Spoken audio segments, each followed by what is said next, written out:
দুজন মাত্র ভণ্ড যাদেরকে দিয়ে খেলিয়েছিল এবং তাদেরকে 2024-এর লোকসভাতে কিন্তু 30 কোটি টাকা দিয়েছিল এবং তাদের জন্য আগামী দিন বিহার যাত্রা বাঁধা। মুসলিমরা যেদিনকে জানবে আমার তো মনে হয় তাকে চ্যাংদোলা করে রাস্তায় ফেলবে, জনতা উল্টো করে ঝোলানো পারে। এই ভিডিওতে যিনি বক্তব্য রাখছেন তা তার একান্তই ব্যক্তিগত মতামত। চ্যানেল কর্তৃপক্ষ এই বক্তব্যের জন্য কোনোভাবেই দায়ী নয়। হ্যাঁ, বলছি দু একদিন আগেই দেখলাম হুমায়ুন কবির তিনি একটা দল ঘোষণা করেছেন, জনতা পার্টি। কি বলবেন? জনতা উন্নয়ন পার্টি।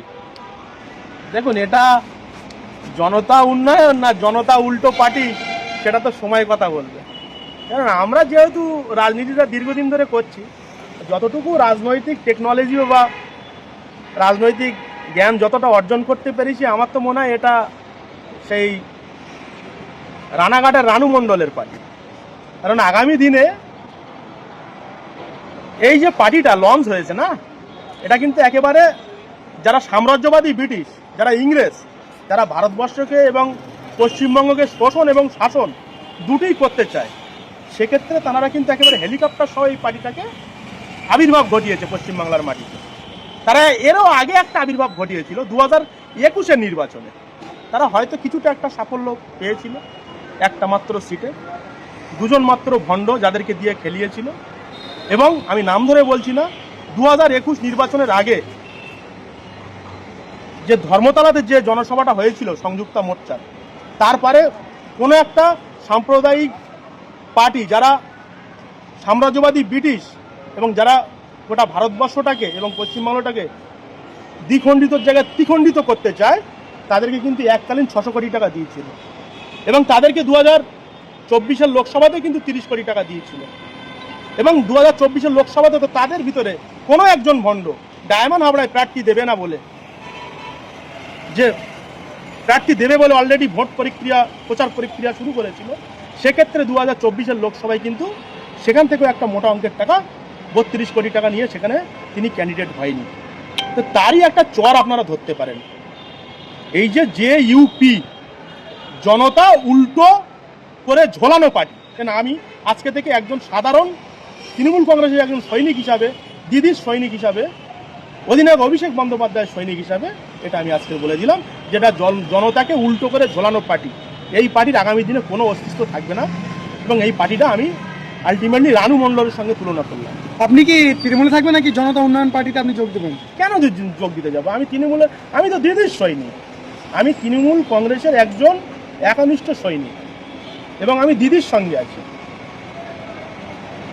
তিনি তো মুসলিমের খুব দরদি হয়ে উঠেছেন, তিনি বাবরি মসজিদের ভিত্তিবন্ধন করেছেন। মুসলিমরা যেদিনকে জানবে আমার তো মনে হয় তাকে চ্যাংদোলা করে রাস্তায় ফেলবে। কারণ সেই ব্যক্তিটা বিগত দিনে তিনি কিন্তু বিজেপির টিকিটে লড়েছিলেন এবং তাকে সম্পূর্ণ পরিকল্পনা মাফিক তাকে কিন্তু এই পশ্চিমবাংলার মাটিতে আবির্ভাব ঘটানো হয়েছে শুধুমাত্র মুসলিম ভোটটাকে ভাগ করার জন্য। এবং তিনি যে রাজনীতিতে নেমেছে, এখানে কিন্তু আর দুই ভণ্ড চোখ মুখ শুকিয়ে যাচ্ছে। আমি নাম ধরে বললাম না, যারা 2021-এ মুসলিম ভোটটাকে ভাগ করার জন্য যারা অনেক সুবিধা নিয়েছিল, সাম্প্রদায়িক শক্তিকে কাজে লাগিয়েছিল এবং আরএসএসের শক্তি তাদের মাথার উপরে ছিল, যাদেরকে 2000 টাকা দিয়ে কেউ কোনো প্রোগ্রামে নিয়ে আসতো না, তারা বর্তমানে 1500 কোটি টাকার মালিক। তো তাদের ওই দুই ভণ্ডের উদ্দেশ্যে আমি বলতে চাই, 2029-এর লোকসভায়, যেহেতু 2024-এর লোকসভা হয়ে গেছে, 2029-এর লোকসভায় যখন ইন্ডিয়া জোট সরকারে বা ক্ষমতায় আসবে, তাদের প্রত্যেকটা টাকার হিসাব দিতে হবে এবং তাদের জন্য আগামী দিন তিহার যাত্রা বাঁধা আছে। আপনি আপনার দিদিকে এত মানে বলছেন, আপনার দিদি তো শুধু দীঘায় মন্দির করেছে, আবার নিউ টাউনে মন্দির করবে, কিন্তু মুসলিমের জন্য তো কিছুই করছে না। না, দিদির নীতিকে ভালো লাগে। প্রথমত কথা, দিদির একাধিক প্রকল্প আছে। আর দ্বিতীয়ত কথা হলো, পশ্চিমবঙ্গের বুকে একটা সাম্প্রদায়িকের বিভাজনের একটা রাজনীতি চলছে এবং যদি দেখা যায় 2011 থেকে আপনার আজকের 2025 সাল অবধি তিনি কিন্তু যে এমন কোনো অন্যায় কাজ মুসলিমদের সঙ্গে তিনি কিন্তু করেনি। মুসলিমদের ইমামদের ভাতা দিচ্ছে, সঙ্গে দুর্গাপুজোয় আর্থিক সহযোগিতা করছে এবং যেহেতু সাম্প্রদায়িক শক্তি হিন্দু, মতুয়া, আদিবাসী ভাইদের নিয়ে একটা বিভাজন করতে চাইছে, সেক্ষেত্রে একটা সরকার চালাতে গেলে যে ভাবে চলতে হয়, তার প্রত্যেকটা নিয়ম নীতি অনুযায়ী আমাদের পশ্চিমবঙ্গবাসীর মানবিক মুখ্যমন্ত্রী মাননীয় মমতা ব্যানার্জি মহাশয়া তিনি চলছেন। তিনি সর্বদা মুসলিমদের সঙ্গে আছেন এবং মুসলিমদের পাশে আছেন, মুসলিমদের সাথে আছেন।